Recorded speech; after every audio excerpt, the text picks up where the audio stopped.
हरे कृष्णा। आप सभी को अतमाक्स कृष्ण पक्ष एकादशी की हार्दिक बधाई। इस एकादशी का नाम षटतिला एकादशी है। एक समय दालभ्य ऋषि ने श्री पुलत्स्य ऋषि से पूछा कि हे महाराज, मृत्युलोक के मनुष्य ब्रह्म हत्या इत्यादि महान पाप करते हैं, पराये धन की चोरी और दूसरे की उन्नति को देखकर ईर्ष्या करते हैं तथा अनेक प्रकार के व्यसनों में फंसे रहते हैं, फिर भी उन्हें नरक प्राप्त नहीं होता। इसका क्या कारण है? ना जाने वे कौन से दान पुण्य करते हैं जिससे उनके पाप नष्ट हो जाते हैं। यह सब कृपा पूर्वक मुझसे कहिए। पुलत्स्य मुनि कहने लगे कि हे महाभाग, आपने अत्यंत सुंदर प्रश्न पूछा है। इस संसार के जीवों का कल्याण होगा। ब्रह्मा, विष्णु, रुद्र, इंद्र आदि भी इस गुप्त भेद को नहीं जानते, परंतु मैं आपको सुनाता हूँ। माघ मास के लगते ही स्नान आदि से शुद्ध हो इंद्रियों को वश में करके काम, क्रोध, लोभ, मोह, अहंकार, ईर्ष्या, अभिमान आदि का त्याग कर श्री भगवान का स्मरण करना चाहिए। पुण्य नक्षत्र में गोबर, कपास, तिल मिलाकर उसके उपले बनाने चाहिए। इन उपलों से 108 बार हवन करना चाहिए। इस दिन मूल नक्षत्र को एकादशी की तिथि भी हो और तो और भी श्रेष्ठ है। स्नान आदि नित्य क्रिया से निवृत्त होकर देवादिदेव श्री कृष्ण का पूजन कर एकादशी का व्रत धारण करें। रात्रि को जागरण करना सर्वश्रेष्ठ है। उसके दूसरे दिन धूप, दीप, नैवेद्य आदि से श्री भगवान का पूजन करें और उन्हें खिचड़ी का भोग लगाएं। भगवान श्री कृष्ण का पूजा करके पेठा, नारियल, सीताफल या सुपारी अर्थ देते हुए विनय करें कि हे भगवान, आप दीनों की शरण देने वाले हैं और इस संसार में फंसे प्राणियों का उद्धार करने वाले हैं। हे पुंडरीकाक्ष, हे जगत गुरु, आप लक्ष्मी सहित इस तुच्छ अर्घ को स्वीकार करें। इसके पश्चात जल से भरा हुआ घड़ा ब्राह्मण को दान करें। उस समय ब्राह्मण को शाम गौ और तिल पात्र देना भी उत्तम है। तिल स्नान और भोजन दोनों ही श्रेष्ठ हैं। इस प्रकार जो मनुष्य जितने तिलों का दान करता है उतने ही 1000 वर्ष स्वर्ग में वास करता है। तिल का स्नान, तिल का उपटन, तिल का हवन, तिल का जल, तिल का भोजन, तिलों का दान, यही षटतिला एकादशी कहलाती है। इससे अनेक प्रकार के पाप नष्ट हो जाते हैं।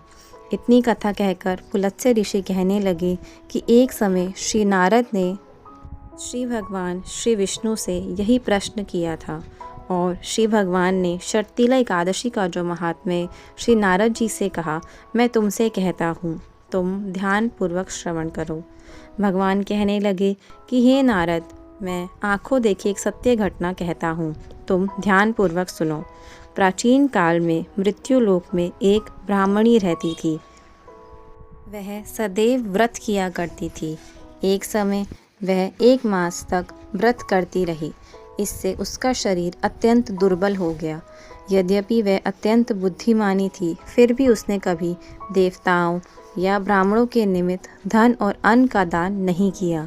इसलिए मैंने सोचा कि ब्राह्मणी ने व्रत आदि से अपना शरीर शुद्ध कर लिया है और इसको विष्णु लोक तो मिल जाएगा, परंतु इसने कभी अन्न का दान नहीं किया। इससे इसकी तृप्ति होना कठिन है।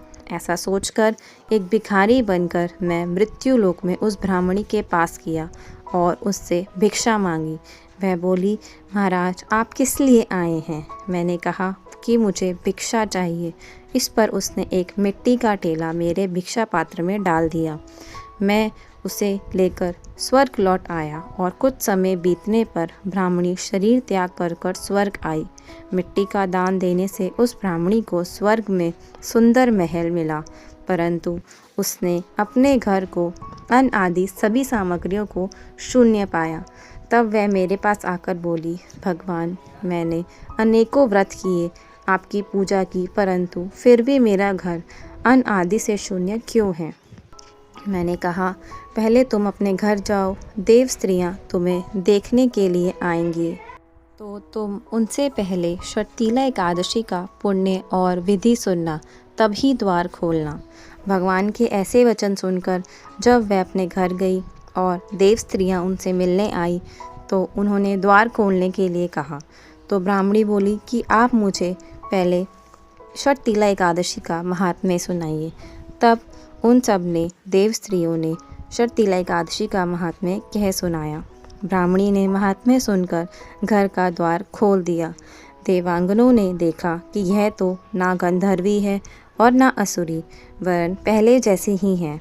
फिर उस ब्राह्मणी ने देव स्त्रियों के कथानुसार षटतिला एकादशी का व्रत किया। इसके व्रत के प्रभाव से वह सुंदर और रूपवती हो गई तथा उसका घर अन्न आदि समस्त सामग्रियों से भरपूर हो गया।